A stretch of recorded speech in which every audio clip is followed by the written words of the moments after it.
కాకినాడ జామియా మసీద్లో మత సామరస్యం వెల్లివిరిసేలా ఇఫ్తార్ కార్యక్రమం జరిగింది. కాకినాడ ఖిద్మత్ కమిటీ జామియా మసీద్ కమిటీ సంయుక్త ఆధ్వర్యంలో జరిగిన ఇఫ్తార్ కార్యక్రమంలో ప్రజా సంఘాల ఐక్యవేదిక నాయకులు పప్పు దుర్గా రమేష్, రిపబ్లికన్ పార్టీ అధ్యక్షులు పిట్టావర ప్రసాద్, నాయకులు సుందరపల్లి వివిఎస్ గోపాలకృష్ణ, ఆమ్ ఆద్మీ పార్టీ జిల్లా కన్వీనర్ నరాల శివ, ఆప్ అధికార ప్రతినిధి కృష్ణమోహన్, మాజీ ఎంపీటీసీ గణపతి, ప్రజాస్వామ్య పరిరక్షణ ఐక్యవేదిక కాకినాడ సిటీ అధ్యక్షులు కడియాల్ నాగరాజులు పాల్గొనేందుకు రాగా జామియా మసీద్ అధ్యక్షులు ఎస్ ఎజాజుద్దీన్ ఘన స్వాగతం పలికారు.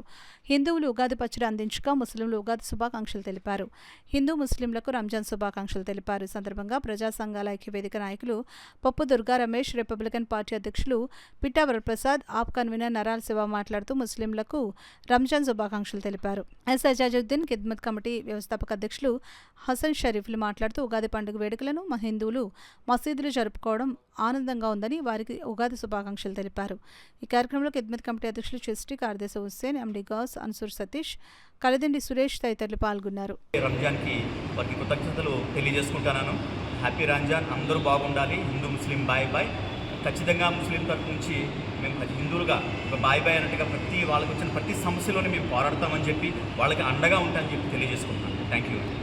ఎవరైతే ఉన్నారో వీళ్ళంతా ఒకటే సమూహంగా మనం ఉన్నాం కాబట్టి అందరూ ఐక్యంగా ముందుకు వెళ్ళాలనే ఉద్దేశంతో బయట ఎన్ని రకాల అలజడులు రేకెత్తించినా సరే మనందరం కలిసే ఉన్నామని చెప్పడానికి ఈరోజు ఈ కార్యక్రమాన్ని ఏర్పాటు చేయడం జరిగింది. అలాగే ఇది ఇక్కడే కాకుండా ప్రతి ప్రాంతంలో కూడా ఏదైతే విభేదాలు కనబడతా ఉన్నాయో, ఎవరికి మనకు విభేదాలు లేవు కనబడతా ఉన్నాయో అవి లేవని చెప్పడానికి ప్రతి ప్రాంతంలో జరగాలని, అలాగే చిన్నతనం నుంచే మతాల మధ్య ఏదైతే విద్వేషం ఉందో ఇది రెచ్చగొట్టడాన్ని మనం పిల్లల వయసు నుంచే, మన స్కూల్ డేస్ నుంచే వాళ్ళకి నేర్పిస్తే ఖచ్చితంగా మన మధ్య అలాంటి విభేదాలు లేవని వాళ్ళకే అర్థమవుతుంది. ఎందుకంటే ఈరోజు సోషల్ మీడియా ఎక్కువైపోవడంతో సోషల్ మీడియాలో వచ్చేది నిజమని ఏదైతే కొంత వాట్సాప్ యూనివర్సిటీలు ఇవన్నీ ఉన్నాయో వాటిలో స్ప్రెడ్ చేస్తున్న ఫేక్ మెసేజ్ తప్పని నిరూపించాలంటే మనం అందరం కలిసి పిల్లలను కూడా ఇలాంటి కార్యక్రమాల్లో భాగస్వామ్యం చేస్తే ఖచ్చితంగా భవిష్యత్తులో మంచి భారతదేశాన్ని మనందరం కలిసి చూడగలుగుతాం. మనందరం కలిసి ఉన్నప్పుడే భారతదేశం ప్రగతి. కాబట్టి ఈ కార్యక్రమాలు మరిన్ని జరగాలని కోరుకుంటూ దీనికి ఆహ్వానించిన పెద్దలందరికీ, ముస్లిం సోదరులందరికీ కూడా ధన్యవాదాలు తెలుపుతూ థ్యాంక్ యూ.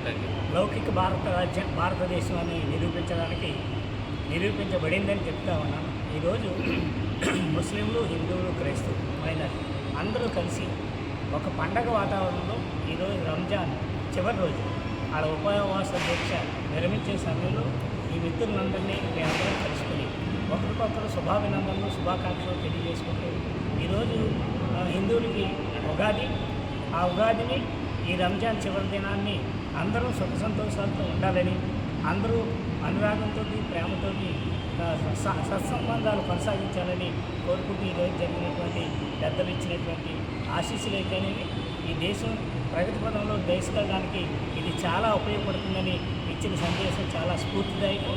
ఇదే స్ఫూర్తితో భారతదేశం ఉజ్వల భవిష్యత్తుతో ముందుకెళ్లాలని ఆశిస్తాం. ఉగాది పచ్చడి కూడా వాళ్ళు తీసుకురావడం జరిగింది, మాకు ఇవ్వడం జరిగింది. మనం కూడా సంతోషిస్తూ మన దగ్గర ఉంటున్న ఇక్కడ గంజి కానివ్వండి, ఖజూర్ వీళ్ళకి పెట్టి మనం సత్కరించాం.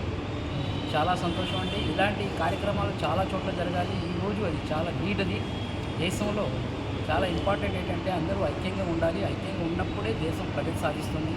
అనైక్యత ఉన్నప్పుడు దేశ ప్రగతి కుంటుపడుతుంది. ఇది అందరికీ తెలుసు. మనం ఒకరోజు ముందు, మనకంటే ముందుగా ఒకరోజు ముందు పాకిస్తాన్కి స్వాతంత్రం వచ్చింది. కానీ వాళ్ళ దేశ ప్రగతి ఎలా ఉంది, మన దేశ ప్రగతి ఎలా ఉంది చూడండి ఒకసారి, మీకు తెలుస్తుంది. మీకు మనం అందరూ ఒక పుష్పగుచ్చంలాగా అన్ని మతాలు కలిసిమెలిసి ఉంటూ ఇక్కడ దేశాన్ని మనం అభివృద్ధి పరుచుకుంటూ దేశం ఈరోజు చాలా ముందడుగు వేస్తుంది. మన దేశం, భారతదేశం, మన భారతదేశ పౌరులుగా మనం గర్వించాలి. చాలా చక్కటి వాతావరణంలో ఉన్నాం మనం. కానీ కొన్ని సందర్భాల్లో మన మీద దాడులు జరుగుతున్నాయి. మతపరంగా కొన్ని దాడులు జరగడం చాలా శోచనీయం. ఇలాంటి విషయాలన్నీ మనం ప్రముఖంగా ఐక్యంగా ఉంటూ ఎదుర్కోవాల్సిన అవసరం కూడా ఉంది. వారు కూడా ఈ దేశ ప్రగతి గురించి చూస్తూ ఇలాంటి పనులు చేయకుండా ఉండాలని చెప్పేసి మనం దేవుణ్ణి ప్రార్థిద్దాం. ఈరోజు మాతో పాటు కూడా ఉన్న వాళ్ళు కూడా ఉన్నారు కాబట్టి వాళ్ళ మెసేజ్ కూడా విన్నాం మనం.